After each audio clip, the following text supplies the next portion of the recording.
Shalom à tous, ici Rabbi Shapira. Ici à Séoul, en Corée du Sud, c'est la nuit et je viens de subir une opération chirurgicale. Mais l'esprit ne m'a pas laissé de repos. Mais il m'a dit de vous communiquer cette parole surprenante. L'Esprit de Dieu me montre souvent des choses aux moments les plus inattendus, même lorsque je souffre beaucoup. Donc cette vidéo, juste avant Purim, est une vidéo importante.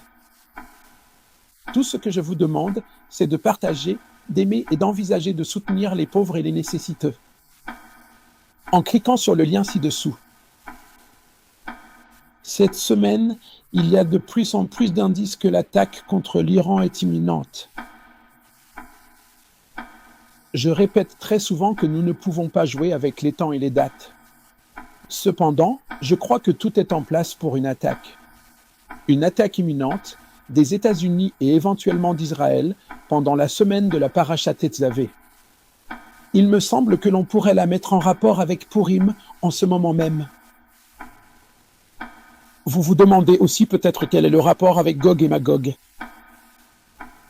J'espère que cette vidéo atteindra les milliers et les dizaines de milliers de personnes. Nos rabbins nous ont révélé un terrible secret, et bien que pendant des années j'ai lu et relu la Megillah, je ne l'avais encore jamais vue. Après mon opération, je me suis plongé dans la paracha de cette semaine. La paracha Tetzavé, où l'on parle des deux pierres fixées sur les épaulettes de l'éphod. En souvenir des fils d'Israël, et c'est comme souvenir car on portera leur nom devant l'Éternel. Sur ces deux épaules, avez-vous remarqué que nous entrons maintenant dans le Shabbat Zakor? C'est un Shabbat important. Je souhaite vous révéler aujourd'hui le lien qui existe entre Gog et Magog, le Shabbat Zakor et l'Iran. Merci de partager cette vidéo. Dans la paracha de cette semaine, nous apprenons que Aaron a pris ces deux pierres et qu'elles sont appelées Avnei Zikaron. Ce sont les pierres du Zikaron. Le mot Zikaron vient du mot Zakor. Et les rabbins nous font remarquer que la raison pour laquelle nous disons aujourd'hui ces choses lors du Shabbat Zakor, c'est parce qu'il s'agit d'une référence au livre du Deutéronome, juste avant l'attaque d'Amalek. Dans Deutéronome 25, verset 17, il est dit « Zakor et Asher asalera Amalek ». Souviens-toi de ce qu'Amalek t'a fait. Ces deux pierres sont un mémorial. En souvenir de tout ce que t'a fait subir Amalek.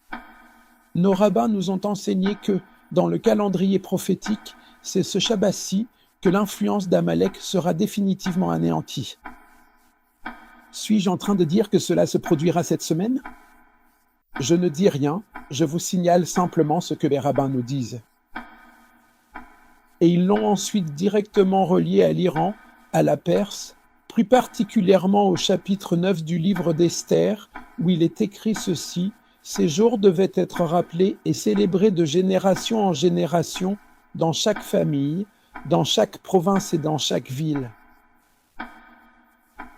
Et ces jours de Purim ne devaient jamais être abolis parmi les Juifs, ni le souvenir s'en effacer parmi leurs descendants. Vous avez vu? Il est écrit en hébreu que leur souvenir ne doit jamais disparaître. Quel est le mot hébreu pour souvenir? C'est le mot iskor.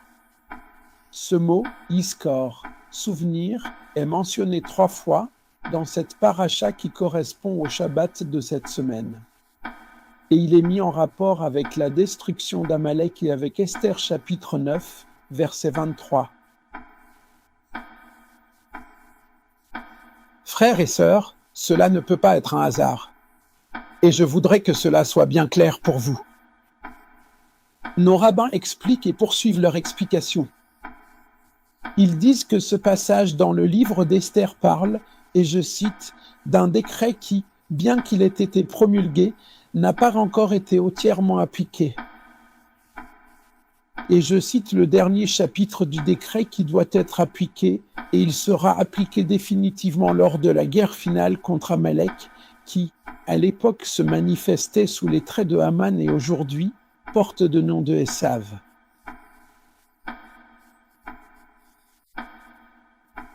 Je veux que vous compreniez ce que je vous dis ici, car vous allez voir que lorsque cette guerre commencera, nous entrerons dans le tout permis compte à rebours pour l'avènement tant attendu du Messie. Je vous invite à lire La chute d'Édom, Le nouveau Hamas et mon prochain livre, Mishemet Haemunah. S'il vous plaît, il ne s'agit pas de vendre des livres. Il s'agit de ce que Dieu m'a révélé il y a des années et qui est en train de se produire sous nos yeux en ce moment même. Je veux que vous compreniez que nous sommes à Shabbat l'Accord. Et les rabbins poursuivent en connectant le début de ce message avec les 2 pierres que portait Aaron en souvenir de l'histoire avec Amalek. Ce même message est en rapport avec Esther et les rabbins nous disent qu'il est aussi en rapport avec l'avenir. Mais attendez, cela ne s'arrête pas là. Je continue. Les rabbins l'ont aussi relié avec les paroles du prophète Ésaïe au chapitre 14, verset 29, qui dit « Ne te réjouis pas, pays des Philistins, de ce que la verge qui te frappait est brisée. Car de la racine du serpent sortira un basilic, et son fruit sera un dragon volant. »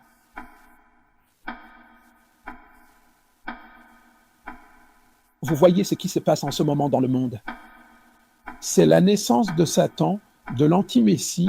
Les forces finales du mal sont en train de naître, et selon nos rabbins, leur naissance a lieu avec Shabbat l'Accord. Le Shabbat dans lequel nous entrons maintenant. Et ils l'ont mis en rapport avec Purim. C'est époustouflant. Mais cela ne s'arrête pas là. Que signifie sa naissance ? Les rabbins nous expliquent qu'il s'agit de la naissance de Gog et Magog. Je ne vous dis pas que l'épisode final de Gog et Magog naîtra ce week-end. Comprenez-le bien. J'attire simplement l'attention sur la possibilité de l'avertissement que les rabbins nous ont signalé. Comme il est écrit dans le psaume 80, verset 13, « Le sanglier de la forêt la ronge, et les bêtes des champs en font leur pâture. » Les rabbins attirent notre attention sur ce point. Ils ont dit que les bêtes de la forêt sont toutes en train de naître, frères et sœurs. Elles naissent toutes d'Ésav, du Satan, de Haman et finalement de l'Iran. Le mot en hébreu pour forêt est le mot yarer. Ici, c'est le mot miyarer. Écoutez ce que les rabbins ont dit. Ils disent que si on retire de ce mot la lettre Ayin, qui vaut 70 et qui correspond en guématria à Gog et Magog, on obtient le mot hébreu Amaleki. C'est un signe que la guerre contre l'Iran, c'est aussi la guerre contre Amalek.